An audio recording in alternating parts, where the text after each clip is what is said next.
If you need to cancel your Klarna subscription, follow these simple steps to ensure the process is completed smoothly. Step 1. Log into your Klarna account. Visit the Klarna website or open the Klarna app and log into your account using your credentials.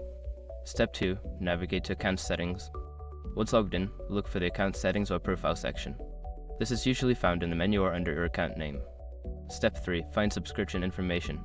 In the account settings, locate the section that details your subscriptions or payment plans. This will show you the active subscriptions linked to your account. Step 4. Select the subscription to cancel. Identify the specific subscription you wish to cancel.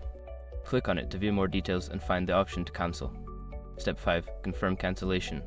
Follow the prompts to confirm the cancellation of your subscription. Make sure to read any confirmation messages to ensure the cancellation is successful. Once you have completed these steps, your Klarna subscription should be cancelled.